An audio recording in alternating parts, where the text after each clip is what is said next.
الحمدللہ الحمدللہ وحدہ والصلاة والسلام علی من لا نبی بعدہ اما بعد فاعوذ باللہ من الشیطان الرجیم بسم اللہ الرحمن الرحیم۔ ہمارے آج کے نشست کا موضوع ہے مائنز گیم۔ اس سے پہلے کہ ہم مائنز گیم پر بات کریں، یہ بات ضروری سمجھتے ہیں کہ اس سے پہلے بھی ہم نے S9 گیم یا سپر 9 گیم پر بات کی اور ساتھ ہی اس کے تمام تفصیلات بتائے تھے، ان کے جو دو طریقے تھے کمانے کے اس پر بھی بات کی تھی کہ ان دونوں میں سے کون سا طریقہ جائز ہے اور کون سا ناجائز یا دونوں طریقے ناجائز ہیں۔ اگر کسی نے S9 کے متعلق وہ بات نہیں سنی ہے تو وہ اس چینل پر دیکھ سکتے ہیں، اور آپ کی سہولت کے لیے اسی کا لنک ڈسکرپشن میں بھی دے دیں گے انشاءاللہ۔ چونکہ مائنز گیم بھی S9 گیم کا حصہ ہے، اس لیے وہ تذکرہ مناسب سمجھا۔ آج ہم اصل موضوع پر جو بات کرتے ہیں مائنز گیم، اس گیم کی طرف ہمارے توجہ ایک کرم فرما نے کی تھی اور ساتھ ہی وضاحت کے لیے تفصیل کے لیے ایک ویڈیو بھی بھیجی تھی جس میں اس کا طریقہ کار بتایا تھا۔ تو مائنز گیم کا طریقہ کار یہ ہے کہ وہاں پر چند باکس بنے ہوئے ہوتے ہیں،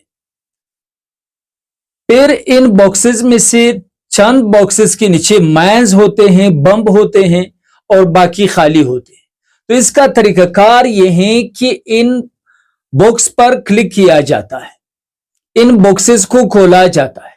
اگر ان باکسز کے نیچے بم نکل آئے، مائنز نکل آئے، تو جتنے پیسے اس میں لگائے گئے تھے تو وہ سارے ڈوب جائیں گے۔ اگر ان باکسز کے نیچے مائنز نہیں نکل آئے تو پھر منافع ملے گا۔ یاد رہیں کہ سب سے پہلے اس میں ڈپازٹ کیا جاتا ہے، اس کے بعد انہی پیسوں میں سے پیسے اس گیم پر لگائے جاتے ہیں۔ مائنز نکل آئے تو ہار جاؤ گے، مائنز نکل آئے تو جیت جاؤ گے۔ تو مائنز گیم کا یہ طریقہ کار بھی صراحتاً جوا ہے، اس لیے جوا کہتے ہیں اس کو جو نفع اور نقصان کے خطرے کے درمیان دائر ہو۔ اور جوے کو اللہ تبارک و تعالیٰ نے مطلقاً حرام قرار دیا ہے۔ قرآن کے متعدد آیات موجود ہے جوے کے متعلق کہ جوا حرام ہے، اور ایک آیت میں اللہ تبارک و تعالیٰ نے جوے کو ناپاک شیطانی کام قرار دیا ہے۔ اسی طرح پیغمبر صلی اللہ علیہ وآلہ وسلم کے مختلف روایات موجود ہیں جو صراحتاً جوے کی حرمت پر دلالت کرتے ہیں۔ لہٰذا بحیثیت ایک مسلمان کی ہماری یہ ذمہ داری بنتی ہے کہ مائنز گیم ہو، S9 گیم ہو یا دوسرے اس طرح گیم جس میں جوا موجود ہو، اس سے بچنا بحیثیت مسلمان ہماری ذمہ داری ہے۔ اللہ تبارک و تعالی ہمیں رزق حلال عطا فرمائے۔ وآخر دعوانا ان الحمدللہ رب العالمین۔